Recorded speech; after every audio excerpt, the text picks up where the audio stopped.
और अब बात करते हैं गिलगित बल्तिस्तान इलेक्शन के नताइज की, जिसने ठंडे मौसम में भी मुल्क का सियासी मौसम गर्म कर दिया है। पीटीआई हुकूमत बनाने की पोजीशन में है और अपोजिशन एहतजाज का मोर्चा संभाल चुकी है। बिल्कुल, और बिलावल भुट्टो जरदारी ने कहा है कि पसंदीदा जमात को जिताने के लिए नताइज तब्दील किए गए हैं, इंतहाई कदम उठाने पर मजबूर ना किया जाए। गिलगित बल्तिस्तान इलेक्शन में पीटीआई ने मैदान मार लिया, सबसे ज्यादा 10 नशिस्तें लेकर हुकूमत बनाने की पीटीआई पोजीशन में आ गई है, जबकि पाकिस्तान पीपल्स पार्टी और मुस्लिम लीग नून ने गिलगित बल्तिस्तान के इंतखाबी नताइज को मुस्तरद कर दिया है। बिलावल भुट्टो जरदारी ने तो एहतजाज और धरने की धमकी भी दे दी है, और इसी हवाले से बात करने के लिए हमारे साथ मौजूद हैं पाकिस्तान पीपल्स की सीनियर रहनुमा शरीन रहमान साहिबा। आपसे थोड़ी देर में हमें ज्वाइन करेंगे, लेकिन उनका क्या कहना था बिलावल भुट्टो जरदारी का, आपको सुनवाते हैं।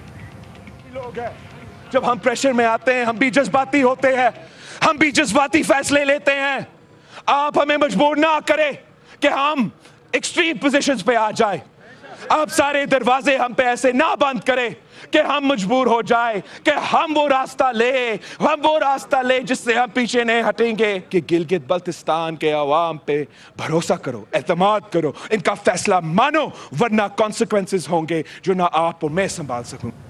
इसी हवाले से जनाब शरीन रहमान साहिबा हमारे साथ मौजूद हैं। शरीन रहमान साहिबा, बहुत शुक्रिया वक्त देने के लिए। सबसे पहला सवाल, और कल से बड़ा डिस्कस भी हो रहा है, ये बिलावल भुट्टो साहब मुसलसल मुखातिब थे किसी से अपनी तकरीर के दौरान। बज़ाहिर ऐसा लग रहा था कि वो मजमे से मुखातिब है, लेकिन उनका असल मुखातिब कौन थे?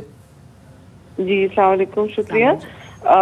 देखिए, इलेक्शन जो इस वक्त चल रहा था गिलगित बल्तिस्तान में, वहाँ कुछ 10 दिन से कम अज कम मैं भी वहाँ थी। चेयरमैन बिलावल तो काफ़ी दिनों से, मतलब 21 अक्टूबर से जीबी की वहाँ सरजमीन पे मौजूद हैं। हर चप्पे में गए, हर मोड़ पर, हर तंग गली में पहुंचे हैं, खतरनाक रास्तों को पार करते हुए।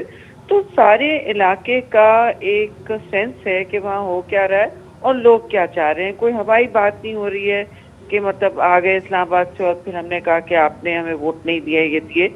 देखिए, यहाँ बिल्कुल वाज़े तौर पर हमने इलेक्शन कमीशन से एंगेज किया हुआ था, और बिलावल भुट्टो जरदारी इस वक्त इन इदारों से वाज़े तौर पे मुखातिब हैं।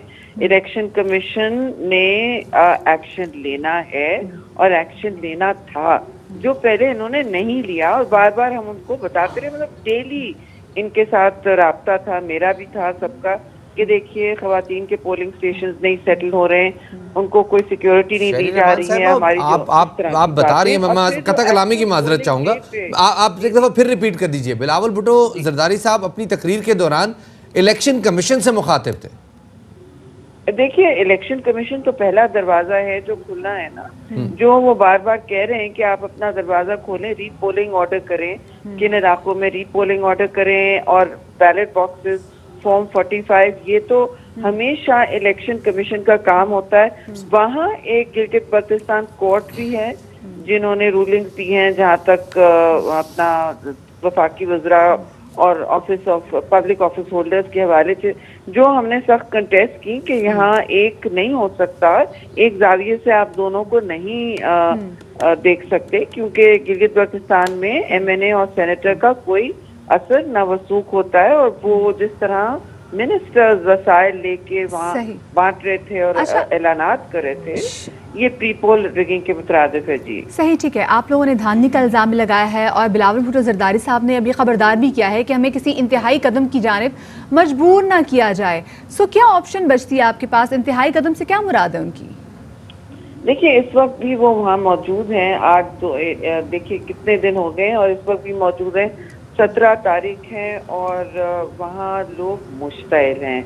आपने देखा होगा कि एक तो हवाले से फायरिंग भी कोई हुई वहाँ।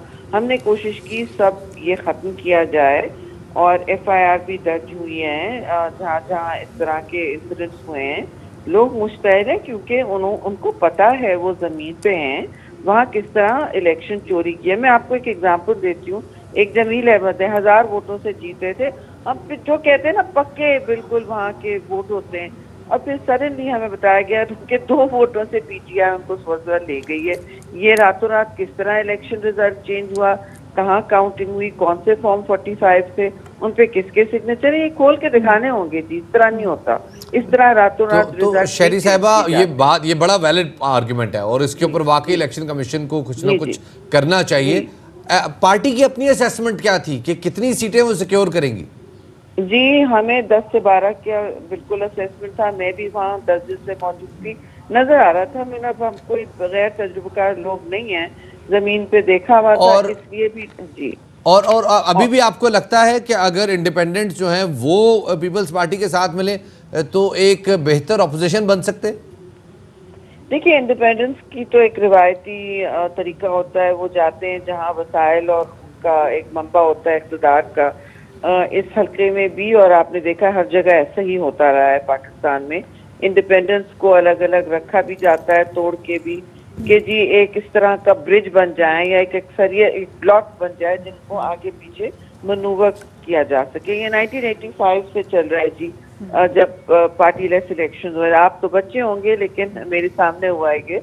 और अब ये एक इस तरह की रिवायत ना बन जाए कि अवाम को उनके हक हुकूक से महरूम करे। देखिए, वहाँ एक तबक्को है और वो इस वक्त इसलिए मुंसलिक है पीपल्स पार्टी से कि तीनों अदवार में जी इनके हुकूक, राजगीरी निज़ाम चाहे हो या इनको हक हो वोट का, या लेजिस्लेटिव असेंबली हो या ऑटोनॉमी हो और शनाख्त हो, ये तीनों अदवार में दिए गए इनको पीपल्स पार्टी के। अच्छा शहरी साहब, आखिरी में आपसे पूछना चाहेंगे कि आपकी पार्टी ने भी, मुस्लिम लीग नून ने भी इन इंतखाबात को के जो नताइज हैं उनको यकसर मुस्तरद कर दिया है। तो क्या आप समझते हैं कि पीडीएम में इस हवाले से भी यूनिटी आएगी और आप पीडीएम के प्लेटफॉर्म से भी इस हवाले से बात करेंगे पार्टीज मिलके जो बाकी आपके इत्तेहादी हैं? ये डिस्कशन कल भी हमारी मीटिंग हुई थी, स्टीयरिंग कमेटी थी, मैं उसमें थी और उसमें ये बात हुई है।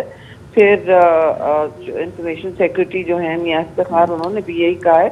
और ये बड़ी अजीब बात है। देखिए, एक नई ट्रेंड एक और भी नजर आ रही है आपको कि कितनी भी धांधली हो, इन्होंने जो वफाकी हुकूमत होती है नॉर्मली, क्योंकि वफाक से मुंसलिक है इसकी फंडिंग और गवर्नेंस अभी तक जीवी की, वहाँ से वहीं वोट जाता है। तो ये पहली दफा है कि इनको वाज़ेह अक्सरियत नहीं मिली है वफाक को। तो ये पर भी एक अजीब और गरीब वोटर नो कॉन्फिडेंस तो अवाम ने गिलगित बल्तिस्तान का दे दिया है। अब इनको मुश्तिल ना करें, इनकी बात सुने, इनकी वोटिंग जो हम कह रहे हैं बैलेट बॉक्सेस फॉर्म 45 वो खोलें।